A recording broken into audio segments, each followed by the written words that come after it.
Let's start with Seb in Canada. Seb, it says, empathy can be misused by various groups to prey on people, and how to navigate the world with empathy without being taken advantage of. That is broad in a way that I need help with. Seb, you're live. Hey, Eric. It's broad in a way that I came to you guys for help. Well, fuck. It's one big, I guess, topic or theme in my life of late that I'm having a lot of troubles with because we all need, vulnerability to create new relationships in life. And I have, coming from a past of getting out of church and out of religion and a lot of abuse and yada, yada, yada, it shaped my approach in creating any new relationships in life. So I have a lot of just, very skeptic and cautious. And since a lot of the people in my past used the empathy to misguide me and use it for their own intentions, I'm having troubles creating new relationships in life now because I'm not sure if somebody's being truly honest with me or if their vulnerability and empathy at the time is, for some other bad intention or something. So, yeah, I was just wondering if, you might have any tips or thoughts on, how to navigate, navigate this. Seb, I feel that so deep in my bones, I can't even begin to describe. I just want to hug you. So first off, I totally get it. And it's not just a religious thing, but I think, and I don't know if you would use the word trauma, but I would. Yes, I have it. Yeah, that's where I'm coming from. Yeah, absolutely. You got me. No, because I'm right there in the bucket with you. It's a shitty bucket, but that's okay. So I think there are a couple of things that I've used in my personal life. And while I've been able to separate a good bit of the religious trauma around it, there are other places where that kind of similar trauma has really impacted me that I'm still working on. And this is a hard on my sleeve episode, so I'm going to do my absolute best here, okay? I much appreciate it. No worries. I grew up with a narcissist parent and a narcissist step parent on the other side. It was not great. But I learned as a child how to survive in a home with a narcissist. And the way that I learned how to survive was, how people say fight or flight? There are other ways to react. There's freeze, and then there's fawn. And fawn is kind of closer to where I was. And that was, if I give you everything you want, then maybe you won't, be awful to me. Wow. Yeah, that's, 100% relate to that. Yeah. I was more a giver than a taker my whole life. Absolutely. So, I don't know how to explode. That's something that I'm still working on. I don't know how to get angry very often because it's safer to implode. It's safer for me to be mean to myself than it is to be outwardly mean a lot of the time, which is why I don't explode in these shows very often. But the fawn response has actually gotten me in a lot of trouble because I am very susceptible to being taken advantage of by narcissists. In fact, a few years ago, before I was with V, there was one narcissist in particular who latched their way into my life and made it hell for me in a really, really big way. And it was while I was doing the other show, actually. And they used the credibility that I had gained by building a lot of community and used basically me as a social credit card. And in the meantime, they used a lot of really, really shitty tactics, including gaslighting and just really, really abusive things. And I just went right in with it. And it wasn't until I had other people in my life, one of whom was V, who was just like, hey, this doesn't look healthy. And, oh, no. But it really took a lot for me to get out of it. And I think that we find ourselves in those situations, and it doesn't matter if you were necessarily raised in a house with a narcissist, but you could also have been like your call, raised in a religious environment that takes advantage of being empathetic so that they can continue to abuse you. And so Yeah. I bring all of that up because I think that the advice that I'm going to give, it's not everything, but it has helped me. And that is, boundaries are not selfish. Setting boundaries for yourself is not a selfish thing, because you would respect another person's boundaries.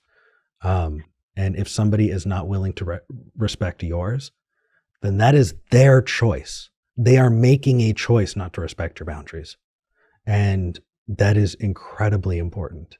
I also cannot emphasize enough that for those people who have the privilege of being able to get therapy, this is going to take a long time and a lot of forgiveness and compassion for yourself, in recognizing that you deserve better than that.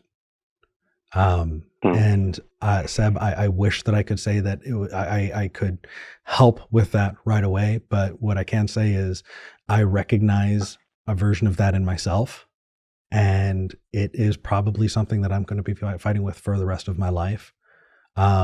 Learned responses from trauma, do that. You are worth the investment, though, in working on that, I really appreciate that. And just a quick note, I can relate. With boundaries, I took a family member for the past 4 years to work on one boundary to therapy. And after the past 4 years of doing that, they refused to move on this one boundary. So I had to axe them out of my life. And now I guess I'm just dealing with the feelings and emotions of estrangement because they were family, right?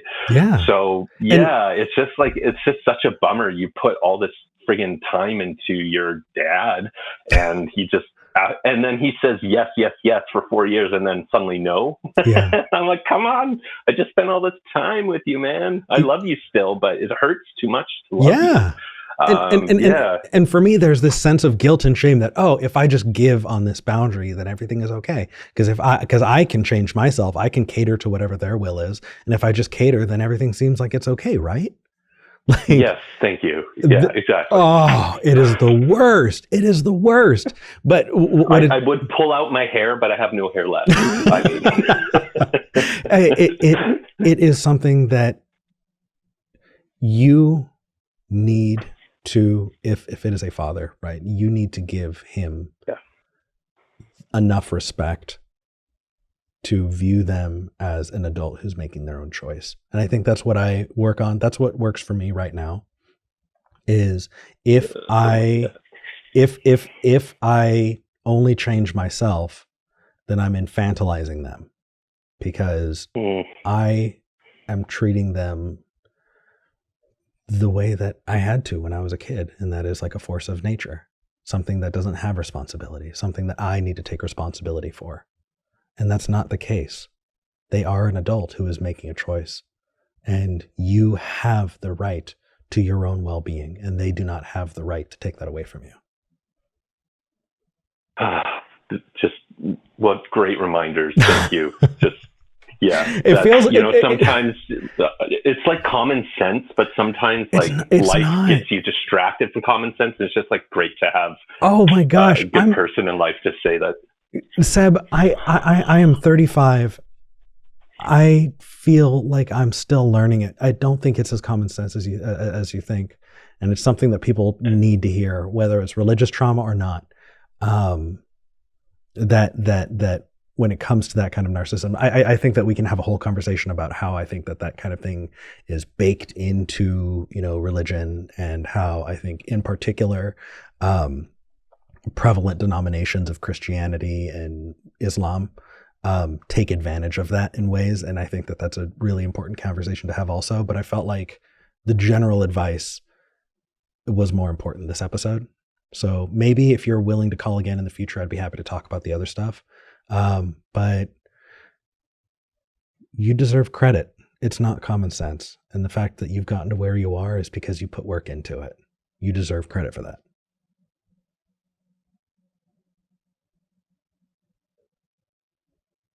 Seb? Oh, they must have gone. Oh, hello? Oh, hey, sorry. I guess my phone cut out.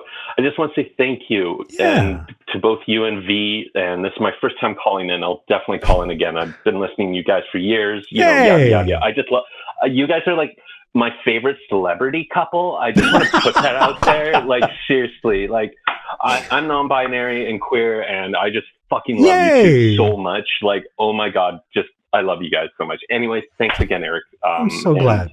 you have a wonderful rest of a Sunday. You too. Take care. Bye. I'm gonna be honest. That was wonderful, but it took some emotional strength out of me. I know that I can come off as disingenuous because I try to wear my heart on my sleeve. But either you're going to believe me that this is me authentically engaging or not. But man, that's intense. That's a lot.